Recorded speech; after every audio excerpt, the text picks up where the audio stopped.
It's time to go on a crazy trip with the Cocaine Bear, the new faith-based film Jesus Revolution, the new Paramount Plus romance film At Midnight. That's this week on the King's Corner.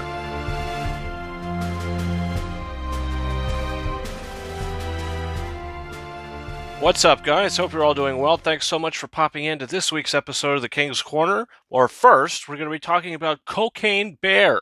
This is directed by Elizabeth Banks, who also directed the Charlie's Angels film, which I did not care for too much. So going into this, the trailers looked fun, but beyond the trailer, how would this play?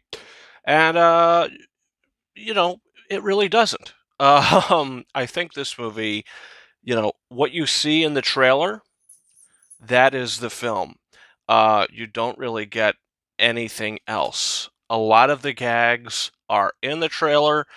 A lot of the stuff going on with the bear is in the trailer. And the bear only has maybe 10 minutes of screen time total because he is a CG bear, and I'm sure it costs a lot of money. So you have to build the tension other places with the characters, with whatever you're dealing with outside the bear.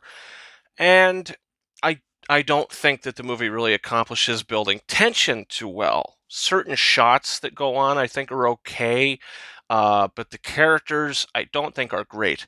The best character in the film is a park ranger or something along those lines, played by Margot Martindale. She's great. She is the funniest part of the movie. She's the most entertaining. She has the most energy. Carrie Russell's just collecting a paycheck here. She plays the mother of her little girl that skips school to go adventure off in the forest with her friend.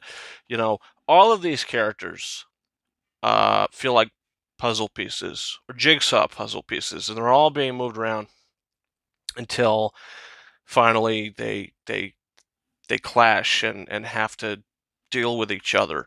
Alden Ehrenreich is also in the film, and he plays one of the guys that are looking for the cocaine that's been dropped into the mountain. His characters, they try to write some stuff for you to care about this guy, but you don't care about any of the characters. The only thing you really care about is the entertainment value, and you're sitting there and you're going, hey, this is entertaining. I might not give a crap about any of these people, but it is an entertaining film. Extremely entertaining. Even though sometimes when the bear is not there, you're going, okay, well, here's another 10 minutes till we get to see the bear again. So it is a little uninteresting, even though when the bear does come on and you see some other stuff, it is entertaining. I think my favorite sequence takes place in the ambulance, as it's teased in the trailer. But, the humor is okay. It's not a laugh out loud comedy. I think there's really no tension. And overall, I don't think it's a very good film. I think this is exactly what you'd expect. And if you expect it just to be really stupid and entertaining, that's what you're going to get. And Cocaine Bear, to me, is a 2.5 out of 5-star movie. And guess what? I would watch it again. Just because they gave it a negative rating doesn't mean I wouldn't watch it again.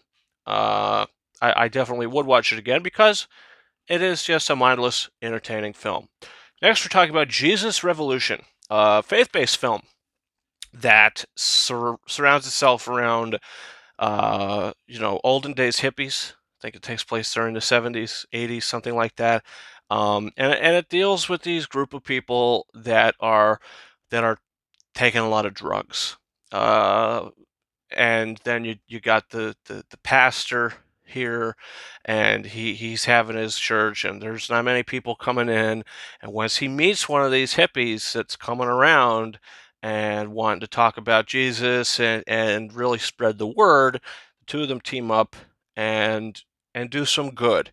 The film surrounds itself with a couple other side characters that go from side characters to lead characters. By the end of the film, there's a romance aspect of it and a romance element to it that I think sort of bogs the movie down a little bit. It's like, okay, I'm really into the movement here and how the church is growing and everything, and I'm really liking the overall story of it.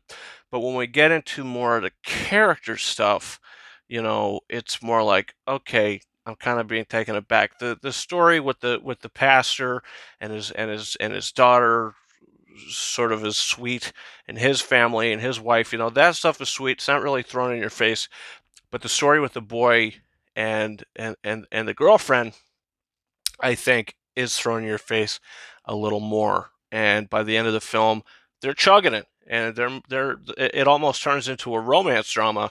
By the end of the movie, feels like you're watching a Nicholas Sparks film. So it's a little unfocused, I think, but overall, it's an entertaining film. It's a feel good film. I like the performances a lot, and I don't think it's great, but I think it's okay. And Jesus Revolution gets 3.5 out of 5 stars for me. And final film we're going to be talking about today is At Midnight. This released for Valentine's Day on Paramount Plus, and it stars Monica Barbaro as the lead. She plays an actress who is filming. She's about to film this third film in a superhero trilogy, and her co-lead is her fiance, longtime boyfriend, wherever the case may be. She finds out that he's cheating.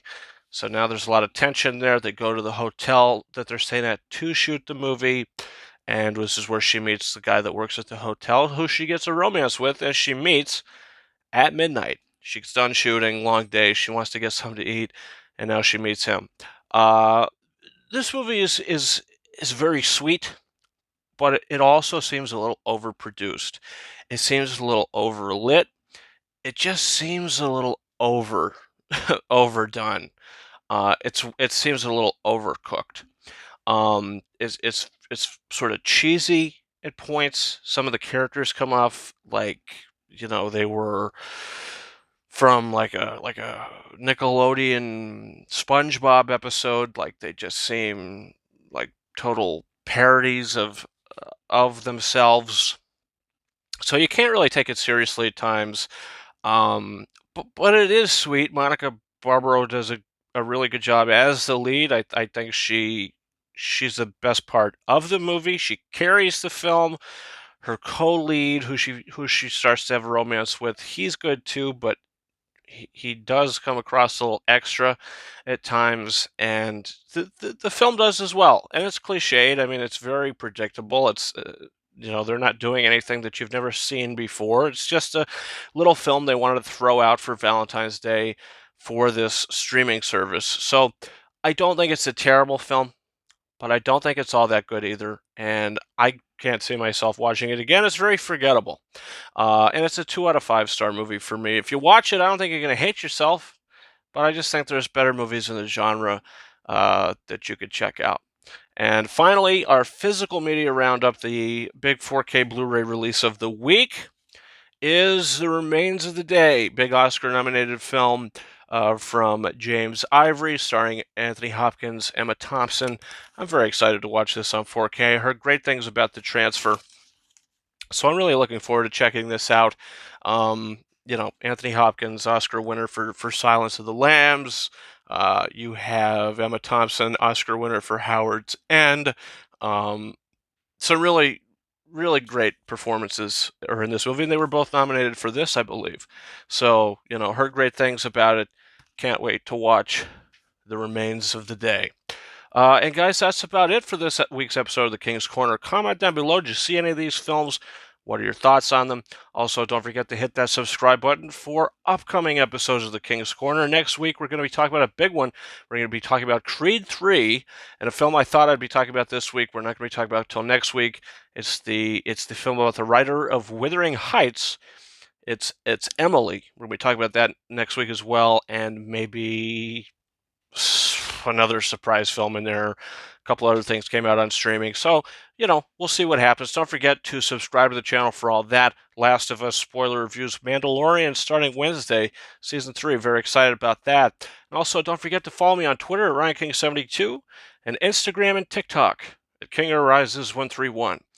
Guys, that's been it for me. Thank you so much for watching this week's episode of The King's Corner.